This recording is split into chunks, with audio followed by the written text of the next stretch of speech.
Hello friends, स्वागत आहे तुमचं विदर्भ किचनमध्ये. तर आज आपलं रेसिपी वगैरे नाही, आजचा माझं दुपारचं रुटीन काय आहे ते मी शेअर करणार आहे. आठवड्यातून एखादा तरी व्लॉग माझा येत जाईल, कारण रोज तरी शक्य नाही होत. तर इथे आता सकाळची वेळ झालेली आहे, बाहेर पाणी वगैरे शिंपलेलं आहे. त्यात आता किचन आवरायची आहे मला.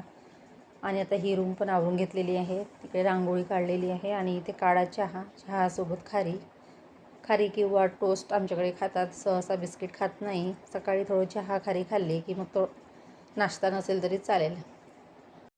पालेकरची खारी आहे, छान लागतात ही. त्यानंतर इथे मी गॅस ओटा क्लीन करून घेते. तसं तर संध्याकाळी क्लीन करते, पण काय की या महिन्यामध्ये भरपूर असे पालीचे मला 1-2 पिलं रूममध्ये दिसलेले आहे. मग ते पाली पोट्यावर येण्याची भीती असते. सहसा येत तर नाही, पण सांगू शकत नाही. त्यामुळे मग परत सकाळी एकदा डीप क्लीन करून घेते, कारण स्वयंपाक करायच्या आधी ते क्लीन असलेलं बरं राहते. त्यानंतर इथे भांडे पण घासून घेतलेले आहे. ही किचन पुसून झालेली आहे, किचन आवरून झाली. आता मला दुसरी रूम आवरायची आहे.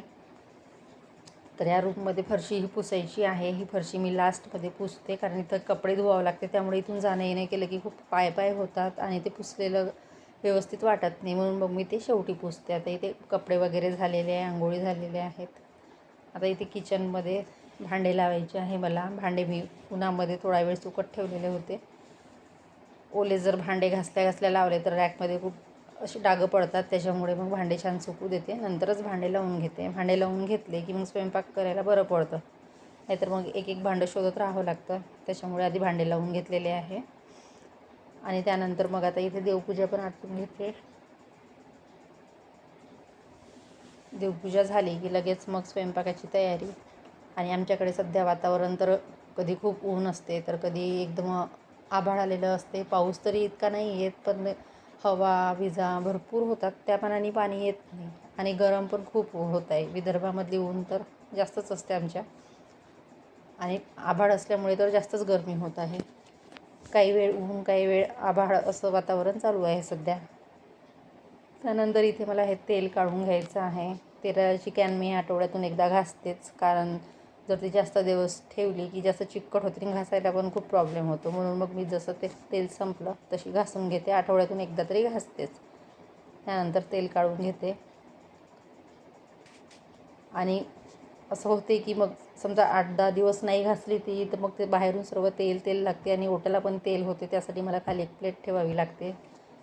त्यामुळे असं आठवड्याला घासलं तर बरं राहते. त्यानंतर इथे मी केलेलं आहे आमचं विदर्भ स्पेशल गोडा भात. याची मी पूर्ण रेसिपीचा व्हिडिओ दिलेला आहे. आणि त्यानंतर हा आमच्याकडे सहसा केलेला जातो. आता उन्हाळ्यामध्ये भाजी पोळी नाही खावीशी वाटत किंवा कधी कधी कंटाळा येतो, मग त्यासाठी हा गोळा भात अगदी लवकर होतो आणि खायला पण बरा वाटतो, हलका आणि चवीला पण छान असतो.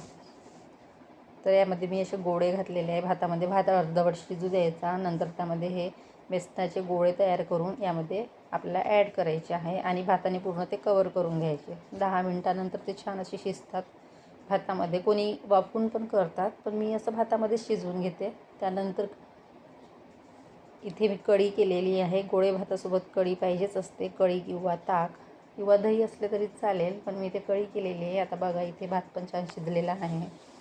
आता गोडा भात केला, कढी केली, त्यानंतर पोळ्या करायची काही गरज नाही, कारण उन्हाळ्याच्या दिवसामध्ये तशी काही जास्त भूक नाहीच लागत.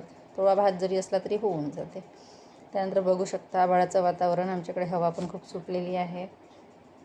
आता इथे मी डबे घासून घेतलेले होते 8 ते 10 दिवसापूर्वी, कारण मी वाळवण करायला टाकलेलं होतं ते. आता हे सर्व वाळवण मी यावर्षी करून घेतलेलं आहे. सहसा शेवड्या तर करूनच घेते, बाकी घरी करत असते. पण झालं असं की आम्ही जिथे राहतो तिथे वरती माडीवर ऊन असते आणि खाली जिथे राहतो तिथे पुढे ऊन नसते सहसा. आणि वरती जर वाळवण करायचं म्हटलं तर इकडे झाडं भरपूर आहे आमच्या आजूबाजूला आणि माकडाचं प्रमाण पण खूप आहे.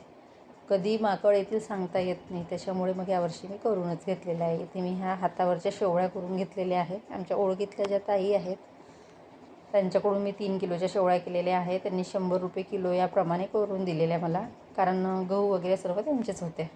पण छान बनवतात त्या.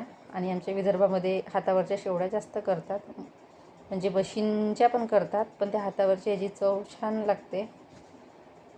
आणि त्यानंतर इथे मी डब्यामध्ये ते 2 किलो बसलेल्या आहेत शेवळ्या. परत 1 किलोचं पॅकेट ते मला पॅकच ठेवावं लागलं, कारण शेवळ्या आता याच्यामध्ये जास्त बसत नाही आणि यापेक्षा मोठे डबे माझ्याकडे नाही आहेत. त्याच्यामुळे मग जेवढ्या बसल्या तेवढ्या याच्यामध्ये ठेवत आहे. आता हे बघू शकता, शेवळ्या आपल्या थोड्या मोडाव्या लागल्या मला, कारण त्यामुळे झाकण काही लागत नाही.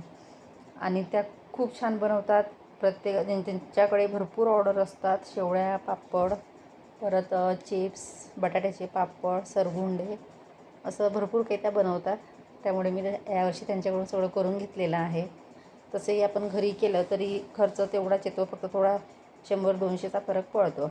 त्यानंतर या डब्याला छान असं मी कवर करून घेते झाकण, म्हणजे फिट्ट बसेल, त्यामध्ये मुंगी किंवा कुठलाही असा किडा जाणार नाही आणि झाकण पण असं क्लीन राहील. तर अशा पद्धतीने मी हे कवर करून घेते पेपरनी, म्हणजे एकदम असं फिट्ट बसेल. आणि त्यानंतर त्यांच्याकडे मी मागच्या वर्षी पण शेवळ्या करून घेतलेल्या होत्या 2 किलोच्या. मग त्या मला कमी पडल्या. मग यावर्षी म्हटलं चला 3 किलोच्या करून घेऊ, म्हणजे मग कमी पडणार नाही. कारण आमच्याकडे ह्या शेवळ्या फोडणीच्या जास्त खातात नाश्त्यासाठी, त्यासाठी म्हणून मी ह्या 3 किलोच्या केलेल्या आहे. आणि बऱ्याच जणांना असं असते की कोणी मशीनच्या करतात शेवळ्या, कोणी त्या नूडल्स टाईप असतात त्या तशा प्रकारे करून घेतात. पण ज्या हातावरच्या असतात त्या कणकीची खूप मालिश केल्या जाते आणि या पूर्ण हातावर करतात आणि खायला इतक्या चविष्ट असतात ह्या शेवळ्या. तुम्ही रसासोबत तर खा, खूप छान लागेल. त्यानंतर इथे मी हे चिप्स पण करून घेतलेले आहे 5 किलोचे. हे मला 250ला पडले, म्हणजे 50 रुपये किलो याप्रमाणे. तर हे 5 किलोचे मी चिप्स केलेले आहे. आता या डब्यामध्ये तर एवढे बसणार नाही, पण जेवढे त्यामध्ये बसतील तेवढे ठेवून देईल. बाकीचे मग एखाद्या छोट्या डब्यामध्ये ठेवून द्यावे लागेल. 5 किलोचे आम्हाला वर्षभर होऊन जातात. तसेही आमच्याकडे चिप्स हे पावसाळ्यामध्ये पाऊस वगैरे आला तेव्हा मुलींना पाहिजे असते.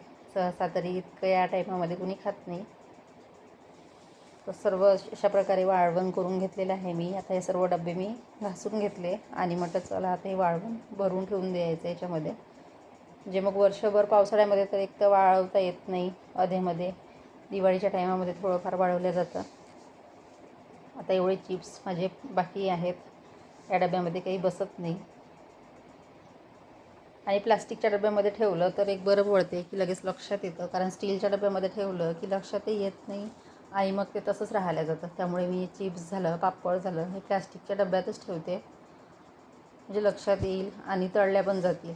कारण मागच्या वर्षी मी ज्या चकल्या केलेल्या आहेत त्या स्टीलच्या डब्यात ठेवल्या, त्या अजूनही अर्ध्यापेक्षा जास्त आहेत, कधी कधी लक्षातच येत नाही. त्यामुळे मग मी याच्यामध्येच ठेवलेले आहे. आणि इथे बटाट्याचे पापड केलेले आहे. हे 200ला पडले मला 1 किलोचे.